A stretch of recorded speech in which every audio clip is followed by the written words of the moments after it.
Vena Melinda diam-diam jenguk Ferry Irawan di penjara, minta suaminya minta maaf di hadapan media. Ternyata ada berita baru. Ternyata si Vena itu datang sendiri menemui klien kita si Ferry tanpa didampingi pengacara, tanpa pemberitahuan kepada pengacara. Ada apa? Pertanyaan apa? Ngapain ketemu lagi? Tahu juga gempor-gempor, nggak mau damai, nggak mau ini dan sebagainya. Menutup akses ya. Yang menjadi persoalan ada bukan intimidasi. Intimidasinya bahwa Ferry harus mengaku di publik bahwa dia melakukan KDRT. Loh, kalau Ferry nggak mau ngaku dari awal dia tidak melakukan KDRT bagaimana? Harus suruh mengaku kan nggak boleh kayak gitu. Ini kan pertanyaannya besar, ada apa? Iya.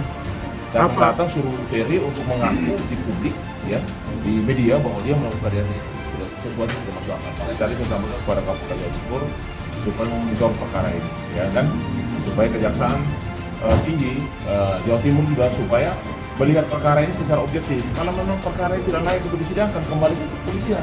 Karena informasi kami dapat bahwa berkasnya masih P19, artinya kembali ke kepolisian dengan petunjuk-petunjuk dari Kejaksaan. Ya, aku rasa mungkin setiap orang kalau melakukan sesuatu pasti ada konsiderasi dari pihak Ferry, ada pemikiran sendiri, cuma apa yang penting masalahnya cepat selesai. Kalau menurut aku sih aku adalah orang yang smart dan independen, jadi setiap keputusan yang diambil pasti dipikirkan secara matang. Yang ada bisa aku ambil sebagai anak yang mendoakan, mensupport, dan yang penting sekarang buat karena memang korban KDRT sepertinya dan juga Mbak Vena itu tidak bisa serta-merta sembuh ya. Jadi harus continue dan alasannya adalah Nyai merasakan hal yang persis sama Mbak Pusa yang alami. Concern aku yang paling penting sekarang adalah mungkin kesehatan mama dan mental health mama, kebahagiaan mama, dan juga well-being mama. Jadi kalau emang misalnya skenario apapun bisa terjadi, misalnya dari masalah tersebut, ya kembali lagi sesuai tugas aku dan Allah dan juga keluarga untuk mendampingi mama, dan aku rasa kita nggak perlu takut ya karena kita punya Tuhan, punya Allah, jadi kita harus percaya bahwa akan ada yang melindungi. Berkas laporan KDRT Vena Melinda yang sebelumnya sudah naik ke Kejaksaan kini dikembalikan lagi ke pihak kepolisian. Hal ini juga menjadi angin segar bagi Ferry Irawan yang saat ini ditahan atas dugaan kasus KDRT. Menanggapi hal tersebut, kuasa hukum Ferry Irawan bahwa hal ini menjadi petunjuk bahwa ada bukti yang polisi harus dalami lagi. Kalau P19 itu artinya belum lengkap, makanya dikembalikan, kata kuasa hukum Ferry Irawan Agustinus Nahak.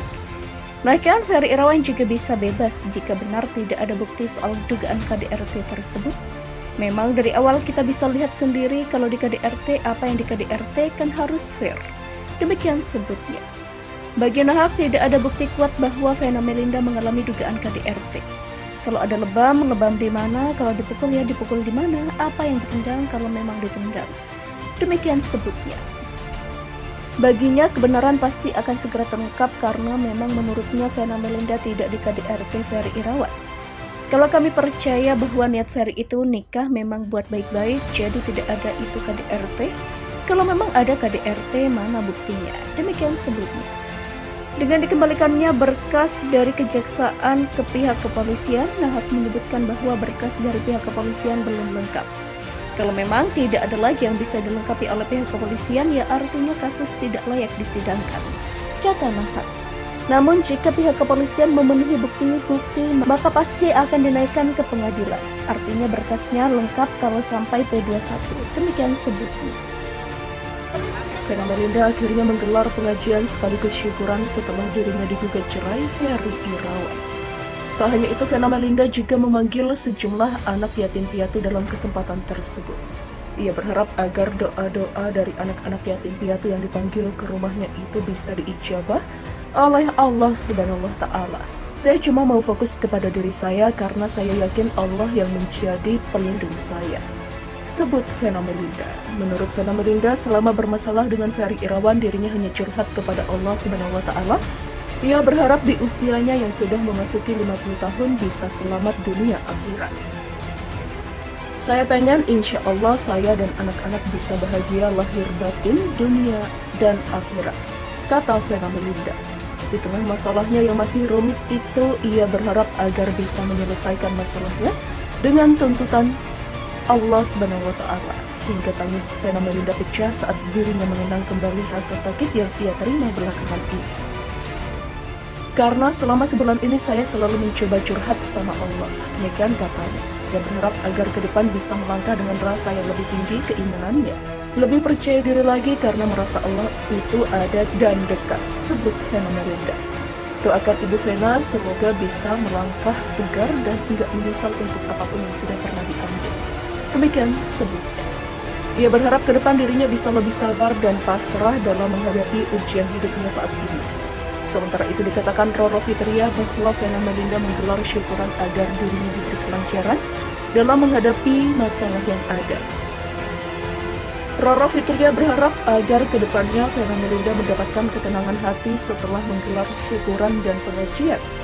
Menurut Roro Fitria, Vena Melinda mengaku bersyukur karena sudah digugat cerai lebih dulu oleh Ferry Irawan. Dikatakan Roro Fitria bahwa siapa saja yang mendaftarkan lebih dulu perceraian tersebut baginya tak ada masalah, karena goalnya tetap sama, yaitu berpisah secara baik-baik. Jelas wanita yang akrab disapa Nyai itu. Sebagai sahabat, dirinya hanya mendukung apa saja keputusan yang diambil oleh Vena Melinda. Irawan akhirnya resmi menggugat cerai Vena Melinda ke Pengadilan Agama Jakarta Selatan pada Selasa 7 Februari. Padahal sebelumnya Ferry masih bersikukuh ingin berdamai dengan Vena Melinda usai kasus dugaan KDRT mencuat. Namun sayangnya usaha damai itu ditolak mentah-mentah oleh ibunda Ferry Bramasta. Seolah sudah putus asa, Ferry Irawan akhirnya memilih untuk menggugat cerai Vena Melinda. Meski begitu, proses perceraian Ferry Irawan dengan Vena Melinda terancam molor. Bukan tanpa sebab, Ferry Irawan sendiri masih berstatus tersangka dan ditahan di Polda Jatim, Surabaya karena dugaan KDRT. Melihat hal ini, Humas Pengadilan Agama Jakarta Selatan Taslima mencoba menjelaskan mengenai efek status dari terhadap proses perceraian tersebut. Taslima mengatakan jika status tersangka yang disedang oleh Ferry Irawan bisa saja berpengaruh pada sidang perceraiannya, bisa aja, ujar Taslima. Taslima mengatakan hal itu berpengaruh pada kehadiran Ferry Irawan nantinya di saat proses persidangan sudah dimulai. Kehadiran Ferry Irawan saat di persidangan bisa dihadiri secara langsung oleh dirinya atau diwakilkan oleh kuasa.